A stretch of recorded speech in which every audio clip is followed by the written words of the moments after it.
पश्चिम बंगाल विधानसभा चुनाव के बीच अब सरगर्मी और भी तेज हो गई है। बीजेपी और टीएमसी के बीच आरोप प्रत्यारोप का सिलसिला जारी है। ममता बनर्जी ने शनिवार को पश्चिम मेदिनीपुर में चुनावी रैली को संबोधित किया। साथ ही उन्होंने अपने संबोधन में केंद्र सरकार पर बंगाल को बांटने का आरोप लगाया है।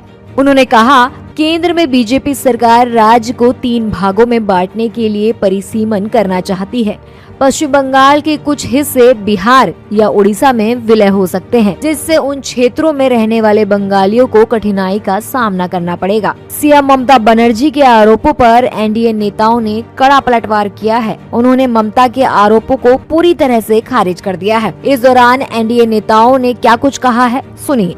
देखिए, ममता बनर्जी बौखला गई है और जिस तरह का भावनात्मक भ्रामक माहौल बना करके ममता बनर्जी फिर से सत्ता में आना चाहती है, देश की जनता और बंगाल की जनता इस बात को समझ रही है। देश का परिसीमन हो रहा है, ये बंगाल का नहीं हो रहा है और ये अवश्यंभावी होता है। आबादी बढ़ती है, मतदाता की संख्या बढ़ती है, तो परिसीमन आयोग बनता है और वो आयोग जो है पूरे देश में सभी दलों से राय लेकर, सभी जनप्रतिनिधियों से राय लेकर परिसीमन होता है, नया परिसीमन होता है। इसलिए पता नहीं, ममता बनर्जी मुख्यमंत्री है, लेकिन उनकी जो बातें निकलती है वो देश हित में भी नहीं निकल रही है। और इससे केवल बंगाल को क्या मतलब है इसमें? वो लगातार बगैर तथ्यों के आरोपों को मढ़ने में जिस तरह से वो महारत हासिल करती रही है, लगातार उनके बयान अपुष्ट और बगैर प्रामाणिकता के उनके आते रह रहे हैं।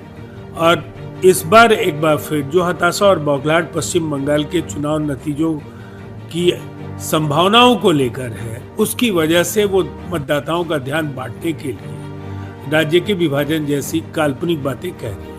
बता दें कि पश्चिम बंगाल में 23 और 29 अप्रैल को 2 चरणों में विधानसभा चुनाव होने हैं। साथ ही 4 मई को चुनाव के नतीजों की घोषणा होगी। ऐसे में टीएमसी और बीजेपी राज्य में अपनी अपनी सरकार बनाने के लिए जनता को लुभाने की कोशिश कर रही है, लेकिन राज्य में किसकी सरकार बनेगी ये तो 4 मई को नतीजों के बाद साफ हो पाएगा। जनता टीएमसी पर चौथी बार अपना भरोसा जताती है या इस बार सत्ता की कमान बीजेपी के हाथों में होगी। आप देख रहे हैं हिंद मित्र न्यूज। अच्छी खबर के लिए सब्सक्राइब करें, हिंद मित्र न्यूज को लाइक करें।